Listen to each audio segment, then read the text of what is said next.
Hi guys, welcome back. Right, today we are doing Jurassic Parky sort of themed enclosure. This is for my good mate Shane. If you go to the shows, you know he pops along with me when we work on the spider shop stands.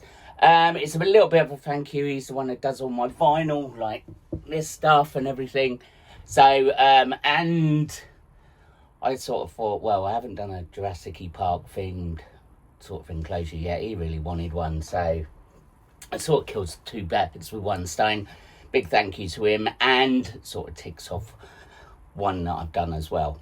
I hope you really enjoyed this one. It's been a lot of fun. It's pretty simple build to do as well, so please yeah, carry on watching and I'll see you at the end. So guys, this is a tank that we're using. I'm not sure what brand it is, but it's got a sliding top onto it. And this is the T-Rex skeleton. As you can see, I've smashed it up. That's that side. I've sort of flattened it down there. So when we stick it on the back of the tank, it's going to fit a little bit more flush. So it'll be more like a fossiled T-Rex in the background. Now this is obviously store-bought, so you can see sort of like effects, but what we're going to do, we're going to bring everything out in one easy go. I'll show you how to do that now. A bit of aging, because at the minute it looks a bit too clean. So what we've got here, guys, is just a bit of brown wood stain. We're just going to wipe it over very quickly.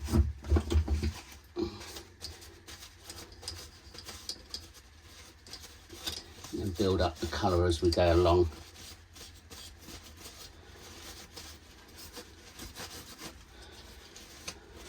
As you can see, it's starting to bring out all the detail and give it that aged look.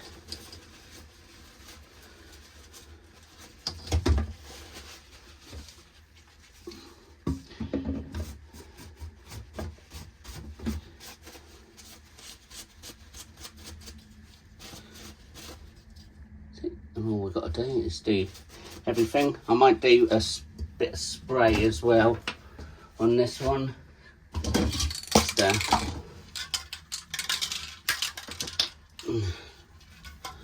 light black, and then wipe that off straight away.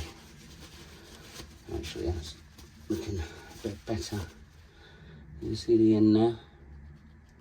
Just bringing out a load of detail that you wouldn't really see. Right, let's get on with it. So what we're going to do, try and level it out as much as we can so it's in the middle, and then look from above. Yeah, that looks all right. As you remember, the substrate's going to be down below us anyway, so it should work. You don't want to go too high so it ruins the detail, but I think that's probably high enough. Next, we're going to, everywhere that touches the glass, we're going to put hot glue just to hold it in place while we do everything else. So there'll be little bits on the down where all the rib cage is, down by the tail.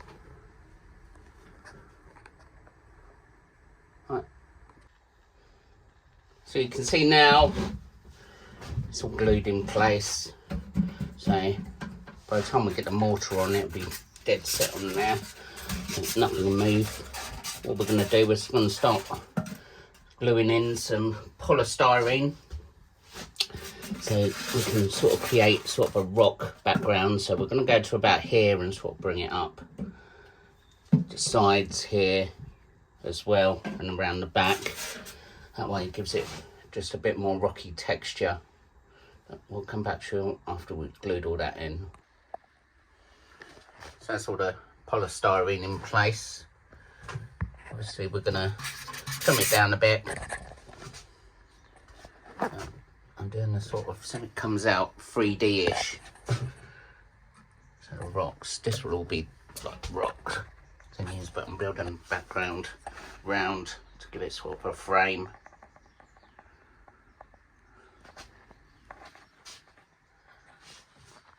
Not taking up too much space. I think, yeah, looking at that, once the rock and everything is all done, I think that's going to be spot on. And what we're going to do, we're going to get the easiest way to do this. I mean, you can, when trimming it down, you can obviously just pull bits off with your fingers, or like I do, I'll get soldering iron and just sort of melt it gradually. Plus it's good to take all this, see the bobbly bits, we need to melt it all back so that's not visible. You can also use a craft knife and stuff, but I find that a soldering iron does the job perfectly. I've just got an old one that I got off eBay, it's only about £5 or something. I just use primarily for this job. So let's get on with it. Right, so I'm going to show you how easy it is. This you can tell. Let's state that soldering iron now, how much I've used it. But if you can just melt it down. So easy, and it's less mess than a craft knife. Less clearing up. It does pen and ink, so make sure you use a well ventilated room.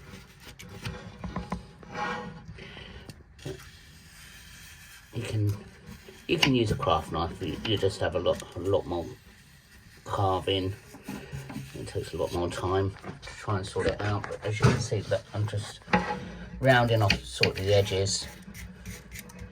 Not completely round, but you don't want like obvious bits that it's just been a bit of polystyrene.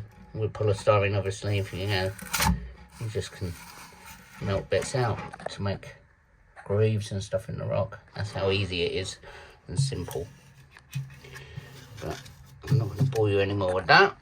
We're just going to keep getting all this ready for mortar. So guys, we're mostly melted everything. I've added another bit in the centre down just to give it a bit of, I don't know, something in the centre. I think I just thought it needed something, but it also is going to act as sort of an anchor point for Balfour to sort of web over as well. But I like the way it sort of flows. You sort of come into like a little caverny bit.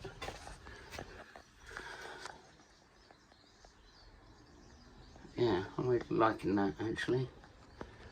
I've just got another one starting here, the crypt.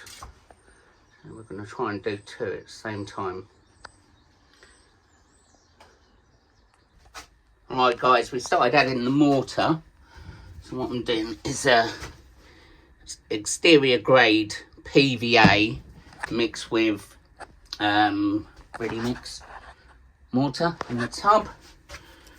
The PVA helps it to stick to the glass and the polystyrene as well, but we're making quite a, as you can see, it's quite a wet mix.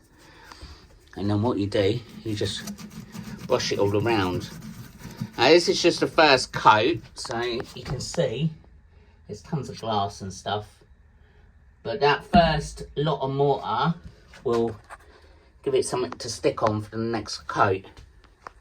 So as you can see, you're probably thinking, well, that skeleton's quite dark compared to the background. This will go really, really light, like a nice bright light, sort of cement colour, funny enough. And yeah, it should pop out nice. But yeah, it's just basically brush it all over. Easy peasy, but you can tell, you can see that polystyrene there, and once you start adding the mortar, it gives it that rock effect straight away without it even drying or anything. So what I'm going to do is I'm going to crack on with the first coat and then we'll pop back.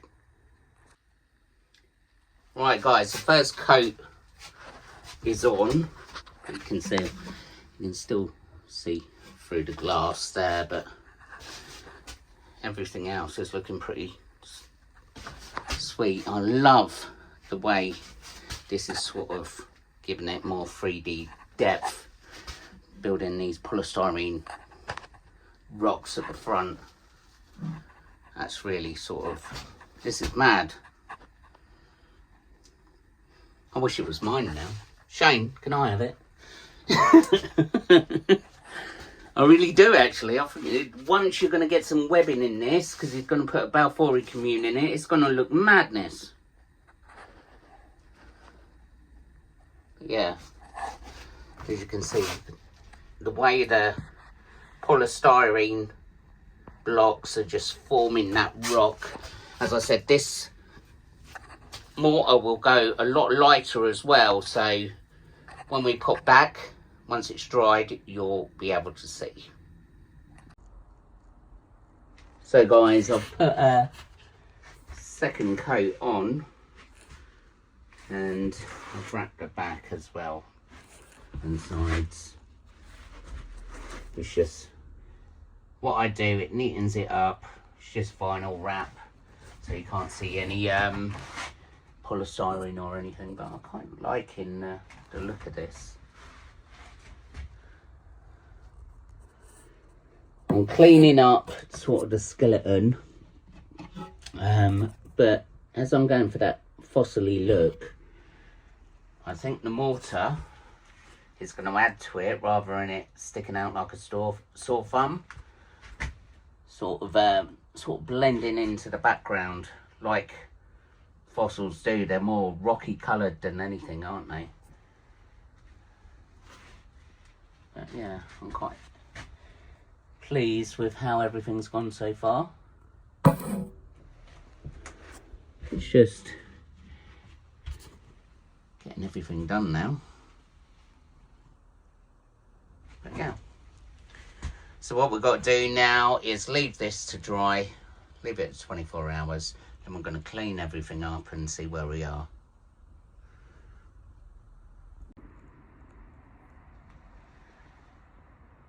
All done, guys. So basically all we needed to do, the mortar was pretty much dry and stuff. What I have done is chucked a bit of substrate as I was filling it up, just to make the rock stand out a little bit. Shane supplied his own vinyl, made a little wooden sign and sealed it. Obviously it's Balfouri, so there's fake plants in there just to give it a bit of greenery. That's Spanish moss down there. But yeah, I like that, how that's turned out actually. I think it needed the green, the plants, obviously, to make it all sort of blend in a little bit better.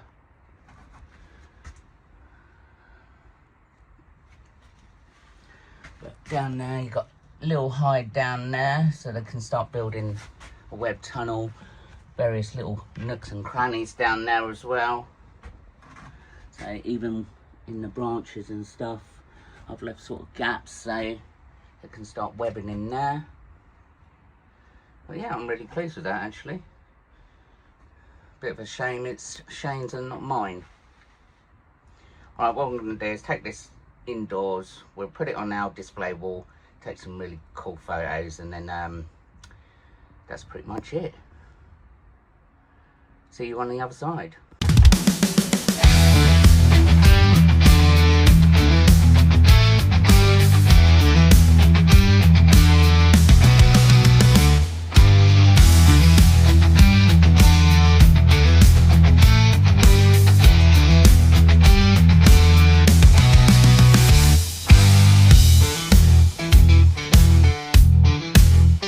So guys, I really hope you enjoyed that one. This is my last build of the year. We're in sort of like late December now, so I think we can lock up the workshop for Christmas. Apart from that guys, I hope you have a really good year. We've been a bit late this year, we haven't got done that many builds, obviously. built the workshop over the summer. I'm sort of little markets doing that. Also done a load of shows this year as well, which is fun. Apart from that, we shall see next year. I've got a couple of tanks on the bench ready to go. We're going to do the crypt, I think, next, and then I want to do the Stranger Things sort of coincide with the last season of Stranger Things coming out as well, so I'm not exactly sure when that's coming out. Apart from that, guys, have a really great Christmas. Thank you for the support all over the years. It really does mean a lot. We're going crazy on Instagram at the minute. We're over 60,000 followers, so if you're not following on there, please start following on there, because you get exclusive videos of stuff coming up and everything else. Apart from that, guys, I shall please, comment down below. Please hit that notification bell, notifies you of upcoming videos. Doesn't cost you a penny, but does mean a lot to me. Apart from that, guys, I shall see you later. You will. Only taking 5 minutes to pop round, wouldn't it? Yeah. Well, this is why I appreciate it. Hmm?